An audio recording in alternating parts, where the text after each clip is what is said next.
আগামী ফেব্রুয়ারিতে নির্বাচন হবে কিনা তা নিয়ে অনেকের সন্দেহ আছে, আমারও আছে। এর মধ্যে নাসিরউদ্দিন পাটোয়ারি তো ঘোষণায় দিছে যে ফেব্রুয়ারিতে নির্বাচন হবেই না। তবে আমি সবাইকে ফেব্রুয়ারিতে নির্বাচনের টার্গেট নিয়ে প্রস্তুতি নিতে বলি। এরা না বললে আবার বিএনপিওয়ালারা বলবে আমি নির্বাচন পিছাইতে চাই। তবে এই নির্বাচনে কি হবে তা নিয়ে আমি এক সপ্তাহ আগে বলছিলাম যে এই নির্বাচনে খেলা হবে, অপ্রত্যাশিত ফলাফল হবে। এডিটর সাহেব এনার দেখা দেন, নাহলে ব্যাগ ফাপড় নিতেছি। উনি আশায় আছেন একটা ভালো নির্বাচন দিতে পারবেন, দিতে পারলে ভালো, তবে আমি খুব ভরসা পাইতেছি না। তবে এই নির্বাচনে খেলা হবে, অপ্রত্যাশিত ফলাফল হবে, আমি আগেই বলে রাখতেছি। দেখেছেন? আর আল্লাহর কি কাম, এটা নতুন জরিপ আসিছে। আসেন আমরা আগে সেই জরিপের ফলাফলটা দেখে আসি। 12% মানুষ বিএনপিকে ভোট দিবি বলিছে, 10.4% মানুষ জামাতে ইসলামীকে ভোট দিবে বলিছে, মানে 10.5% মানুষ। 7.3% মানুষ আওয়ামী লীগকে ভোট দিবে বলিছে, এবং 2.8% মানুষ, মানে প্রায় 3%-এর মতো মানুষ এনসিপিকে ভোট দিবে। তবে কাকে ভোট দিবে এ বিষয়ে এখনো সিদ্ধান্ত নেয়নি 48%-এর বেশি মানুষ। অন্যদিকে জরিপে কাকে ভোট দিতে চায় তা বলতে রাজি হয়নি 14.4% মানুষ। এটা BRAC institute of governance and development BIGDর একটা জরিপ। 8 মাস আগে গত অক্টোবর মাসে একই প্রশ্ন করা হয়েছিল এবং এরাই এই স্টাডিটা করছিল। সেখানে 16.30% মানুষ বিএনপিকে ভোট দিতে চাইছিল। এইটা স্যার গতবার আর এইবারেরটা একটু পাশাপাশি দেখেন, তাহলে বুঝবে যে কেমন কমিছে।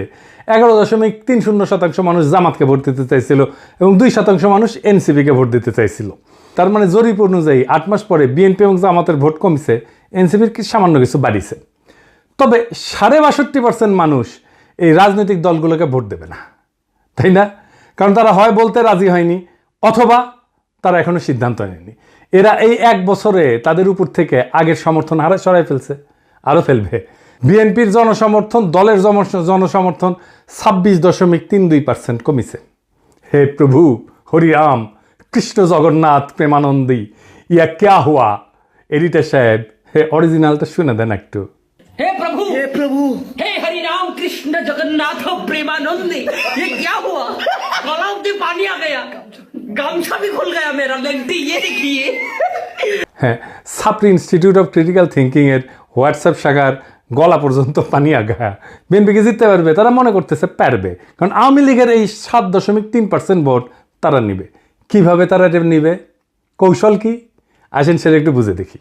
তারা তাদের নেতাদের একটা অংশকে মুজিব, ধানমন্ডি, 32 নম্বর আওয়ামী লীগ নিষিদ্ধ করা প্রশ্নে আওয়ামী লীগের যে বয়ান সেটা ফেরি করার কাজে নামাই দিছে। আমরা জানি এই যে শেখ রুমিনুর রহমান, ফজা পাগলা, হাবিবুর রহমান হাবিব, এরা তো কেন্দ্রীয় পর্যায়ে, এমনকি জেলা পর্যায়ে, উপজেলা পর্যায়ে পর্যন্ত আওয়ামী লীগের ভোটার, বিশেষ করে হিন্দু সম্প্রদায়ের কাছে তারা একই বয়ান ফেরি করিচ্ছে। শুনেন, এটা বগুড়ার শাহ আলম সাহেব করছে। কিন্তু সংগঠন হিসেবে আওয়ামী লীগ নিষিদ্ধ চাই না। অথচ আজকে যারা বেহেশতের টিকিট দিতে চায়, জামাতের মধ্যে একটি নতুন সংগঠন করেছে হিন্দু জামাত। এটা কখনো সম্ভব?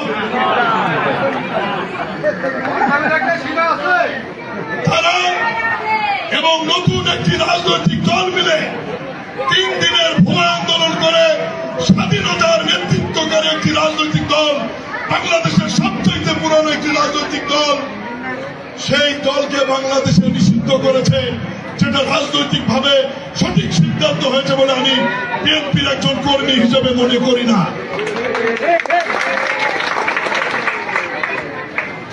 এই বাংলাদেশের ইতিহাস দেখতে গেলে মহান স্বাধীনতার ঘোষক শহীদ রাষ্ট্রপতি জিয়াউর রহমানের নাম লিখতে হবে। এই বাংলাদেশের স্বাধীনতার ইতিহাস রচনা করতে গেলে মুক্তিযুদ্ধের নেতৃত্বকারী দল আওয়ামী লীগের তৎকালীন সভাপতি শেখ মুজিবুর রহমানকে অস্বীকার করা যাবে না। এই 2 নেতাকে অস্বীকার করে নতুন বাংলাদেশ বিনির্মাণের কথা বলে, তো তাতে হয়তো এই 7%-এর 4-5% ভোট পাইতেও পারে, কিন্তু এটা পাইতে গিয়া আরো 8-10% নিজস্ব ভোট সে হারাবে। তাহলে আসলে রাষ্ট্র ক্ষমতায় কে যাবে? আপনারা বুঝতেই পারতেছেন যে যারা এখনো সিদ্ধান্ত নেয়নি কাকে ভোট দেবে এবং যারা বলতে চায়নি, তারাই আসলে ঠিক করবে কারা রাষ্ট্র ক্ষমতায় যাবে। তো যাই হোক, এইটা আলোচনাটা বিস্তারিত আসার আগে বিএনপি দলটা কিভাবে ফাংশন করে সেটা একটু বুঝাই। তাইলে এই যে কেন এই রুমিনুর রহমানরা এই কাজ করে এটা বুঝতে পারবেন, এবং কিভাবে তারেক রহমানের নিরঙ্কুশ নিয়ন্ত্রণ নিশ্চিত হয় দলের মধ্যে, এটা বুঝতে পারবেন। আর এই পদ্ধতিটা বিএনপির সবচেয়ে বড় দুর্বলতা। আমি এটা বিএনপির সাথে কাজ করতে করতে গিয়ে আবিষ্কার করেছি। আসেন দেখি এটা কেমন। বিএনপিতে দুইটা কাজ করে। এক, সোশ্যাল কনফ্লিক্ট, যেটা সমাজে যে দ্বন্দ্বটা আছে সেটাকে ইন্টারনালাইজ করে ফেলে, মানে সেটা নিজের ভিতরে ঢুকে ফেলে, দলের ভিতরে ঢুকে ফেলে। মানে ধরেন সমাজে আওয়ামী লীগের রাজনীতি চলবে কিনা, এটা নিয়ে একটা দ্বন্দ্ব আছে, তো সেটাকে সে দলের মধ্যে নিয়ে ফেলে।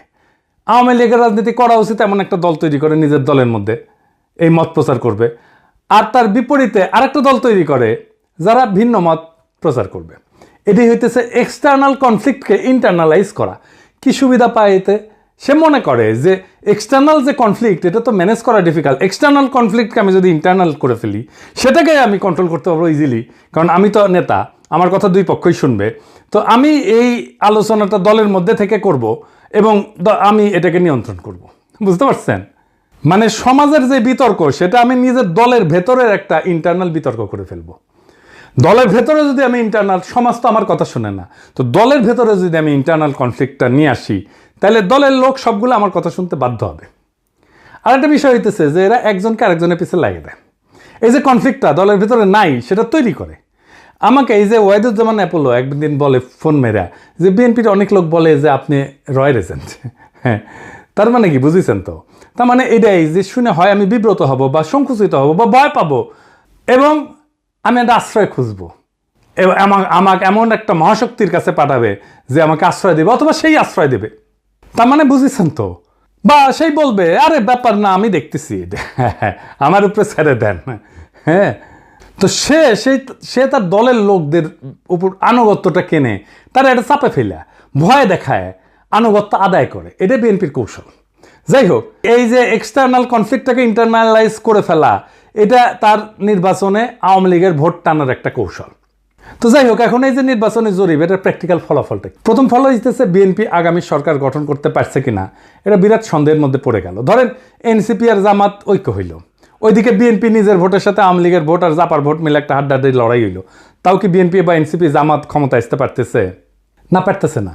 কারণ 62.5% মানুষ জামাত, বিএনপি, এনসিপি কারোই, এই 62.5%-এর ভয়েস হয়ে উঠতে পারবে যারা, তারাই আগামী সরকার তৈরি করবে। তাইলে কিভাবে এটা গড়ে উঠবে? বাংলাদেশ একটা রাজনৈতিক ফ্রন্ট গড়ে উঠবে। প্রকৃতি শূন্যতা পছন্দ করে না। এই 62% মানুষের একটা ফ্রন্ট গড়ে উঠবে। এই মানুষকে ভয়েস দিতে হবে। এই ফ্রন্ট দেশের নির্বাচনে জিতে আসবে। কিভাবে? ধরেন কয়েকটা ব্রড ইস্যুতে যদি একটা ঐক্য হয়। 1 নাম্বার, বাংলাদেশে ভারতীয় আধিপত্যবাদের অবসান হবে। 2 নাম্বার, স্বাধীনতা, সার্বভৌমত্ব, জাতীয় মর্যাদা এবং আঞ্চলিক অখণ্ডতা অক্ষুণ্ণ রাখতে হবে। 3 নাম্বার, আওয়ামী ফ্যাসিবাদের চিরস্থায়ী অবসান ঘটাইতে হবে। 4 নাম্বার, একটা ইনসাফ ও সাম্যের বাংলাদেশ বানাইতে হবে। তো এই ইস্যু নিয়ে যদি ফ্রন্ট হয় তাহলে এই 62.5% সেই ফ্রন্টের সাপোর্টার হয়ে যাবে। এন্ড কইতে পারেন এমন কোনো ফিগার আছে যে এই ফ্রন্টের নেতৃত্ব দিতে পারবে? আছে, অনেকেই আছে। আমি আজ একজনের নাম বলবো, মাহমুদুর রহমান। উনি এই ফ্রন্টের নেতৃত্ব যদি দেন সবাই ওনার পাশে এসে দাঁড়াবে।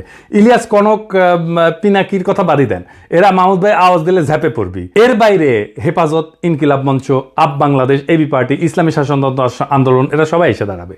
এটাই হয়ে উঠবে রাজনীতির মেইন স্ট্রিম। এনসিপি আর জামাতের কোনো অপশন থাকবে না এই ফ্রন্টে জয়েন না কইরা। বিএনপিও আসতে পারে এই ফ্রন্টে, স্বাগত জানাই আমরা। এই ইস্যুতে ঐক্য হইলে ওয়াই নট, কিন্তু সিট যা দেব মাইনা নিতে হবে। এই ফ্রন্ট মানে বিএনপির বিরুদ্ধে যাওয়া না, কিন্তু বিএনপির বিরোধিতা করাও না, বরং অ্যান্টি ফ্যাসিস্ট, অ্যান্টি ইন্ডিয়া সমস্ত শক্তিকে একটা কমন গ্রাউন্ডে নিয়ে আসা। আমি তো চাই বিএনপির আলতাফ হোসেন চৌধুরী ভাই উনি জিতে আসেন, ইয়াংদের মধ্যে শহীদুদ্দিন চৌধুরী এনে জিতে আসুক, আমি এটা চাই। কিন্তু রুমিন ফারহানা হারুক, হাবিবুর রহমান হাবিব হারুক, ফজা পাগলা হারুক। আমি যদি ইলেকশনের আগে দেশে যেতে পারি, আমি আলতাফ ভাইয়ের এলাকায় গিয়ে ক্যাম্পেইন করে দিয়ে আসবো, যেন উনি যেতে ধানের শীষের ক্যাম্পেইন করে দিয়ে আসবো।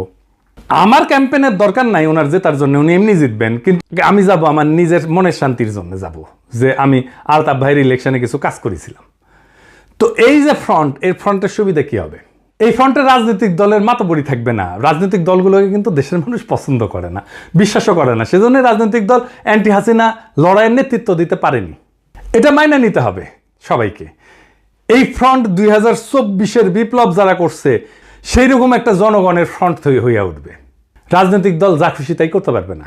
এনসিপির বালখিল্যতা, জামাতের রাজনৈতিক ভুল, অন্য ছোট দলের ন্যাশনাল ইম্প্যাক্ট তৈরি করার অক্ষমতা সব দূর হয়ে যাবে। এক নতুন আশায় দেশবাসী বুক বাঁধবে, সারা দেশে এক নতুন আশার সঞ্চার হবে। আমরা কলা গাছও যদি দাঁড় করাই দিই, বেশিরভাগ আসনে তারা জিতে আসবে। আমরা বিএনপির ট্রু ন্যাশনালিস্ট নেতাদের আসনে কোনো প্রার্থী দেব না। আমাদের মার্কা হবে বাম্বু, বাম্বুর দাবরা নিতে দেশকে আবার সঠিক রাস্তায় নিয়ে আসবো। এই 62% থেকে বাংলাদেশের আগামীর রাজনীতি উত্থিত হবে। এখন প্রশ্ন হচ্ছে, মাহমুদ ভাই কি রাজনীতিতে এভাবে আসতে রাজি হবেন? না, হবেন না। ওনারা যারা চেনেন তারা জানেন উনি হবেন না। এই ভিডিও দেখার পরে উনি আমার ফোন দিয়ে ঝাড়ি দিবেন, বলবেন এসব কি পাগলামি শুরু করিস, আমি আমার দেশ নিয়ে আসছি, আমার বয়স হয়েছে। তো যাই হোক, উনি যাই বলুক, সক্রেটিস বলছিলেন সেই নেতাই শ্রেষ্ঠ নেতা যে অনিচ্ছুক নেতা। মাহমুদ ভাই অনিচ্ছুক নেতা, তাই উনার বাংলাদেশের সেরা নেতা হওয়া সম্ভব।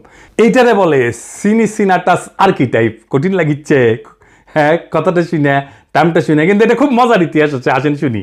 উনার নাম ছিল লুসিয়াস কুইন্টিয়াস সিনসিনাটাস। 458 খ্রিস্টপূর্বাব্দে একজন রোমান সম্রাট ছিলেন তিনি। এই গল্পটা শুরু হয় একটা গভীর সংকট দিয়ে।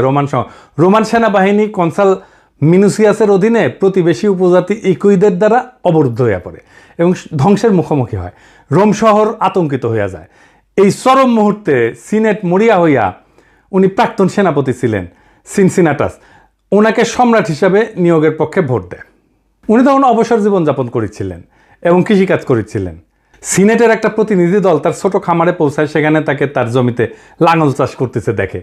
দেশের ডাকে সাড়া দিয়ে সিনসিনাটাস একটা নতুন সেনাবাহিনী গঠন করে এবং অসাধারণ সামরিক অভিযানে একদিনের মধ্যে ইকুইদেরকে পরাজিত কইরা অবরুদ্ধ রোমান বাহিনীকে উদ্ধার করে রোম শহরকে রক্ষা করে। 6 মাসের জন্য ওনাকে সম্রাট বানানো হয়েছিল, কিন্তু 15 দিন বা 16 দিন পরে উনি ক্ষমতা চাইরা আবার চলে যান, ওনার ক্ষেতের মাঠে চলে যান কৃষিকাজ করতে। জর্জ ওয়াশিংটনের হিস্ট্রিও কিন্তু এইরকম। উনিও কৃষিকাজ করতে চলে গেছিলেন, ওনাকে ধৈর্য এনে প্রেসিডেন্ট বানানো হয়েছে। জিন্না 1930 সালে হতাশ হয়ে কংগ্রেস রাজনীতি ছেড়ে দিয়ে লন্ডনে যে ওকালতি প্র্যাকটিস করেছিলেন, প্রচুর ভালো প্র্যাকটিস করেছিলেন, কিন্তু খুব প্রসার হয়েছিল, জমজমাট প্র্যাকটিস, বিলাসবহুল জীবন ছিল।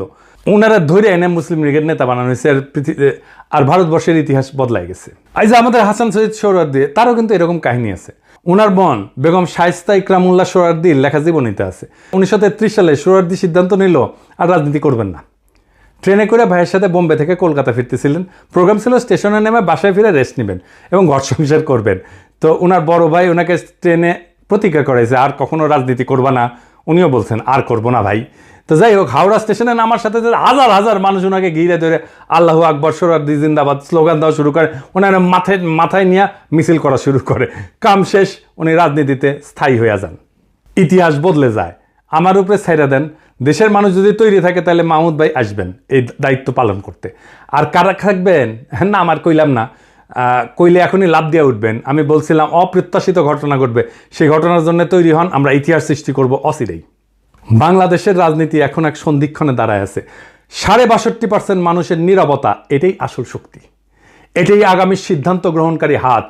তারা কারো অন্ধ অনুসারী না, বরং তারা খুঁজতেছে এমন একটা প্ল্যাটফর্ম যেখানে থাকবে আত্মমর্যাদা, সার্বভৌমত্ব, ইনসাফ আর সাম্যের নিশ্চয়তা।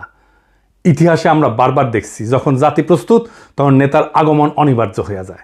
সিনসিনাটাসের মতো, জর্জ ওয়াশিংটনের মতো, জিন্নার মতো, সোহরাওয়ার্দীর মতো। সেই নেতা হয়তো এখনো মাঠে নাই, কিন্তু মুহূর্ত আসলেই ইতিহাসের পাতা থেকে উঠে আসবেন তিনি।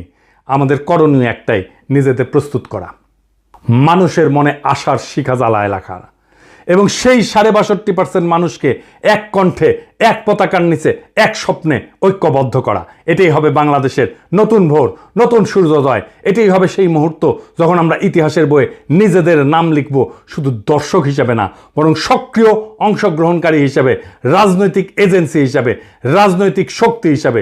তৈরি হন, সময় আসছে আবারও 2024-এর মতো ইতিহাস ডাক দিচ্ছে নতুন ইতিহাস লেখার। সেই ইতিহাস আমরা লিখব একসাথে। ইনকিলাব জিন্দাবাদ।